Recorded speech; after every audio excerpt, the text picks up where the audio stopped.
For the Alpine lock, be sure to install lock handles as shown.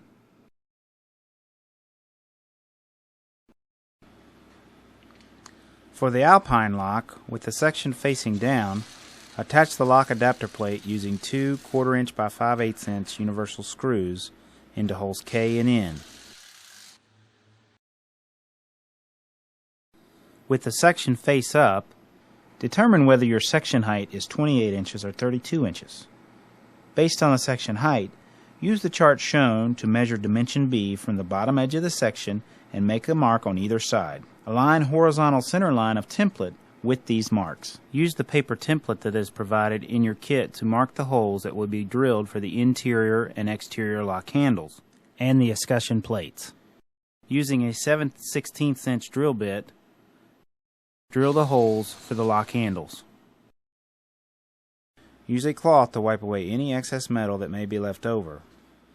Use a 1/8 inch drill bit to pre-drill holes for the escutcheon plate fasteners. Attach escutcheon plates using two No. 8 by 1/2 inch panhead sheet metal screws.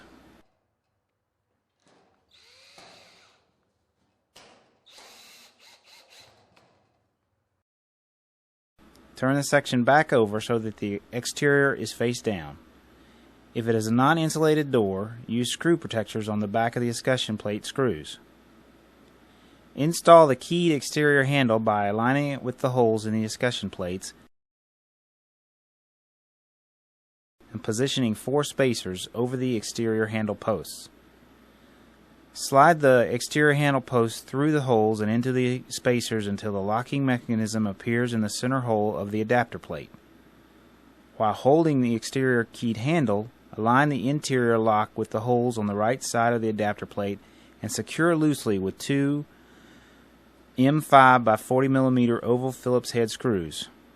Once you have started the screws, you may release the keyed exterior handle and use a Phillips head screwdriver to tighten the screws.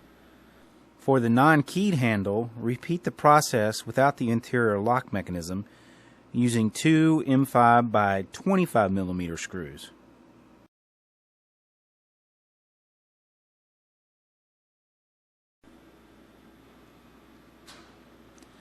Now you are ready to install the lock bar to the lock.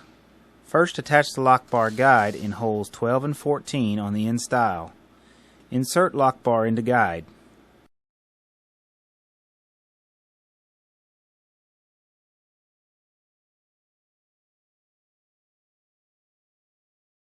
Using a 1/4 inch socket or wrench, push star washer over stud to permanently hold the lock bar in place. Attach a return spring to the center stile using a No. 8 by 1/2 inch panhead screw above the lock mechanism toward the top of the section. Unlock the handle and attach the loop end of the spring into the hole on the lock bar. Attach the snap latch to the end stile in holes 12 and 14 using two 1/4 inch by 5/8 inch universal screws. Place the looped end of the cable onto the stud of the locking mechanism. Using a 1/4 inch socket or wrench, push star washer over stud to permanently hold the cable in place. Feed the end of the cable through the hole in the snap latch and pull it tight. Secure the cable by placing a 1/4 inch by 5/8 inch track splice bolt in the hole with the cable and attaching it with a nut. Cut the excess cable from the end, but leave approximately 1/2 inch remaining. Work the latch to make sure it is functioning properly.